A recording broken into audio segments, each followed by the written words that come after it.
Many students ask about studying. They want to know the best ways to improve their learning.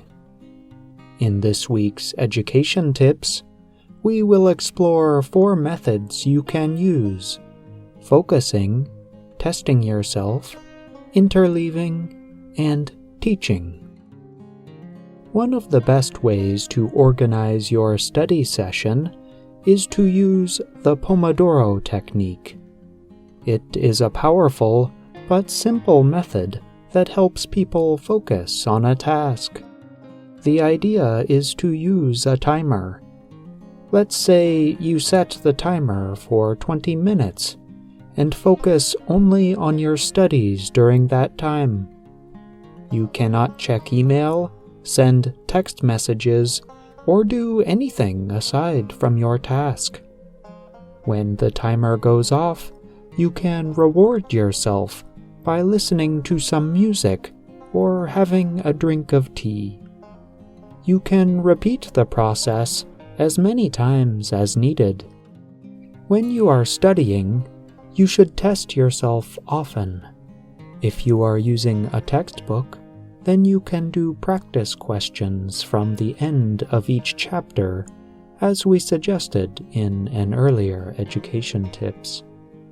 You can also find all kinds of online tests and quizzes for many subjects. Flashcards are another tool. There are free flashcard programs, or you could use pieces of paper. The point is that you make your questions somewhat difficult and then practice with them regularly. But you should be careful about flashcards. Think carefully about making different kinds of questions. Many language learners put a vocabulary word on one side of a flashcard and the definition on the back. Every flashcard suggests the same basic question: what does this word mean? While it is useful to remember what different words mean, be sure to make other kinds of questions. Why questions or how questions, for example. So you might ask, why are determiners important? Or, how can I tell the difference between the progressive tense and the simple tense? When most people study, they do blocked practice. In other words, they only study one topic at a time. But research suggests that a different kind of practice, interleaved practice, may be better for long-term learning. Interleaving is a technique that means you mix different topics. So, for example, in one study session, you might spend time testing yourself on vocabulary words and then test yourself on grammar. Or, if studying math, you could mix multiplication and division problems.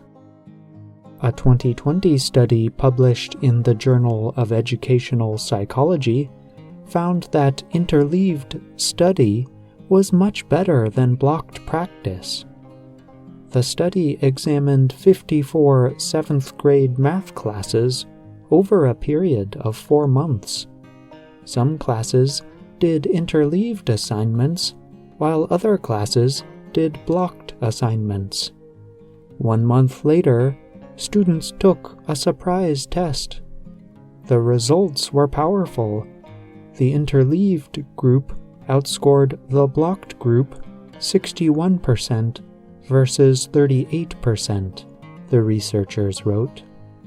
Teaching is also a powerful way to learn. In a study published in Contemporary Education Psychology, researchers compared different groups of students. Some students did not expect to have to teach information, while others did. Researchers Fiorella and Mayer wrote that when students actually teach a lesson, they develop a deeper and more persistent understanding of the material than from solely preparing to teach.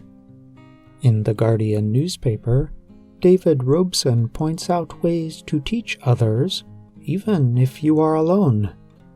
If you don't have a willing partner, you could imagine describing it to someone, or draft an email setting out what you've learned in as much detail as possible, Robeson wrote.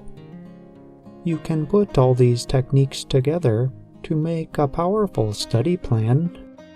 For example, you might organize your study sessions with the Pomodoro technique. Then you can test yourself and interleave different topics. After that, you could take a break, reward yourself, and do another Pomodoro session. There are many options. You can create your own plan based on what you need to learn. But what you will realize is that when you focus and do tasks that are at the right difficulty level, your brain will become tired. Some days, you might only be able to do one 20-minute session, for example. Other days, you might do many 20-minute sessions.